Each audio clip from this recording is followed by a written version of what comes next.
Hello friend, welcome back to C Kannada YouTube channel. ಎಲ್ಲರಿಗೂ ನಮಸ್ಕಾರ, ಎಲ್ಲರಿಗೂ ಸುಸ್ವಾಗತ. ದರ್ಶನ್ ಹಾಗೂ ರಕ್ಷಿತಾ ನಟನೆಯ ಅಯ್ಯ ಸಿನಿಮಾ ಹಿಟ್ಟಾಗಿತ್ತು. ಬೇರೆ ಭಾಷೆಯ ಸಿನಿಮಾಗಳಿಂದ ಸ್ಫೂರ್ತಿ ಪಡೆದು ಓಂ ಪ್ರಕಾಶ್ ರಾವ್ ಈ ಸಿನಿಮಾ ಕಟ್ಟಿಕೊಂಡಿದ್ದರು. ಅಚ್ಚರಿ ಎನ್ನುವಂತೆ ಕೆಜಿ ಸ್ಟಾರ್ ರವಿಚಂದ್ರನ್ ಚಿತ್ರಕ್ಕೆ ಮ್ಯೂಸಿಕ್ ಕಂಪೋಸ್ ಮಾಡಿದ್ದರು.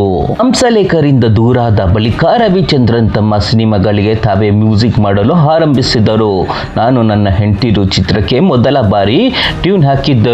ತಾವೇ ನಿರ್ದೇಶಿಸಿ ನಟಿಸಿದ ಮಲ್ಲ ಚಿತ್ರಕ್ಕೂ ಸಾಹಿತ್ಯ ಬರೆದು ಸಂಗೀತ ಸಂಯೋಜನೆ ಮಾಡಿದ್ದರು. ಮಲ್ಲ ಚಿತ್ರಕ್ಕೆ ಗೆಲ್ಲುತ್ತದೆ ಎಂದು ಮೊದಲೇ ಹೇಳಿದ್ದರು ಓಂ ಪ್ರಕಾಶ್ ರಾವ್ ಅಂತೆ.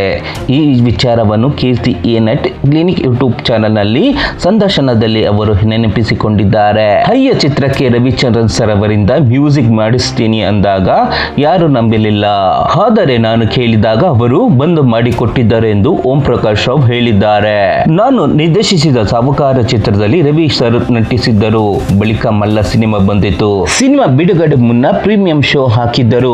ನಿರ್ಮಾಪಕ ರಾವ್ ಸೇರಿದಂತೆ ಅವರ ಆಪ್ತರೆಲ್ಲ ಸಿನಿಮಾ ನೋಡಿ ಚೆನ್ನಾಗಿಲ್ಲ ಎಂದು ಬಿಟ್ಟಿದ್ದರು. ನಾನು ಮಾತ್ರ ಮಲ್ಲ ಮತ್ತೊಂದು ಪುಟ್ನಾಂಜ ಆಗುತ್ತದೆ ಎಂದೆಂದು ಆ ಘಟನೆ ನೆನಪಿಸಿಕೊಂಡಿದ್ದಾರೆ. ಎಲ್ಲರೂ ಮಲ್ಲ ಸಿನಿಮಾ ಚೆನ್ನಾಗಿಲ್ಲ ಓಡಲ್ಲ ಅಂದರು.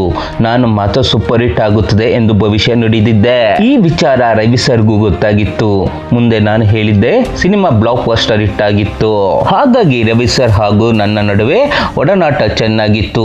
ಇದೇ ಕಾರಣಕ್ಕೆ ಅಯ್ಯ ಚಿತ್ರಕ್ಕೆ ಅವರಿಂದ ಸಂಗೀತ ಮಾಡಿಸೋಣ ಎಂದುಕೊಂಡಿದ್ದೆ.